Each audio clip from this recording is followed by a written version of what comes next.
I have really enjoyed talking with you about the call and how you can have a checklist to help you know that you're ready to accept the call to be a missionary to the foreign field.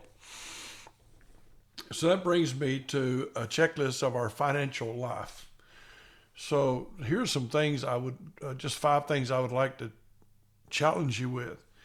Number one, what is your credit score? Do you pay your bills? Do you pay them on time? Do you have a good testimony about your money?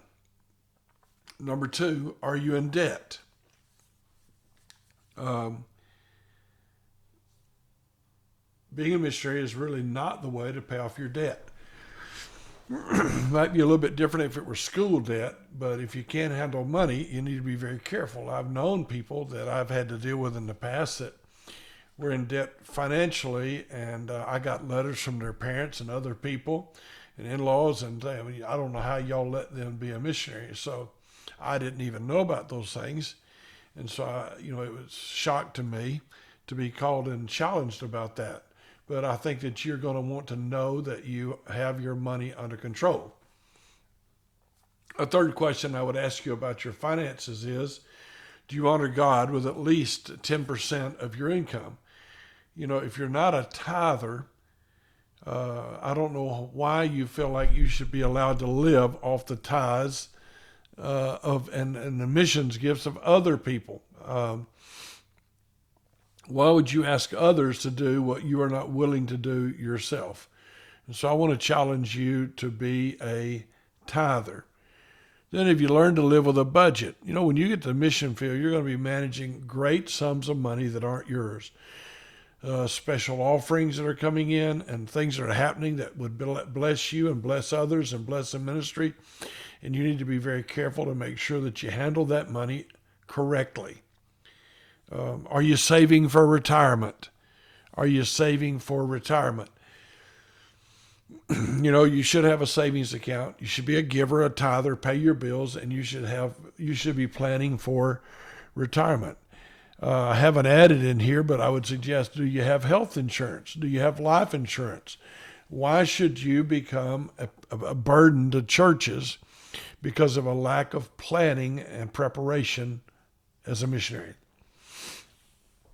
Now, I'd like to move from your finances to your church life. And so let's talk just a little bit about your church life. And this is just a checkup on your church life. And really, we're getting very close. Maybe I can finish them today.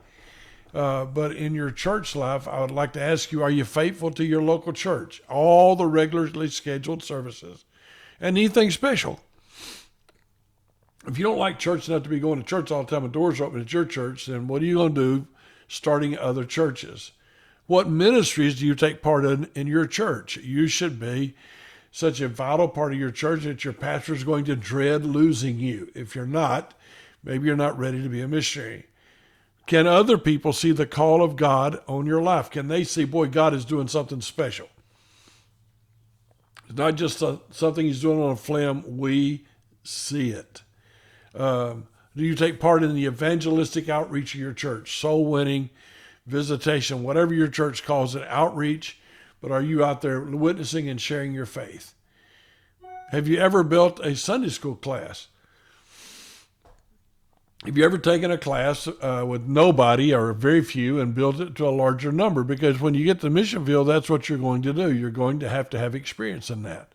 So your pastor and other people will be able to say, boy, he really does know how to do the ministry. We've watched him. So let me give you just a little bit more, see if I can get 7 more questions in today, and I will be through with our checklist. Is anyone in the church serving God that you led to Christ? If you led somebody to Christ that's now serving, how much pulpit experience do you have? You ought not punish the churches out there by learning how to preach your first year on deputation. Get some experience. What's your attitude about living around and working with people of other races and other cultures? Many of our churches are very monoculture. We only have one. We only have other white people, and you're going to have to learn to deal with others. Can you express clearly and confidently your call to the ministry? do you really know how to say, well, I know God has called me? Has he made it clear to you where he wants you to serve him? Have you seen people getting saved when you're doing your preaching? Are you willing and able to adapt to things totally outside of your comfort zone without being legalistic about American culture? All of this will come out in a book that you can read. It's sometime later this year, Lord willing. But I just want to challenge you, don't take lightly, don't take flippantly what God would have you to do as he calls you into the ministry. It's a big deal, and I hope that you will take it very seriously to serve God doing that. God bless you.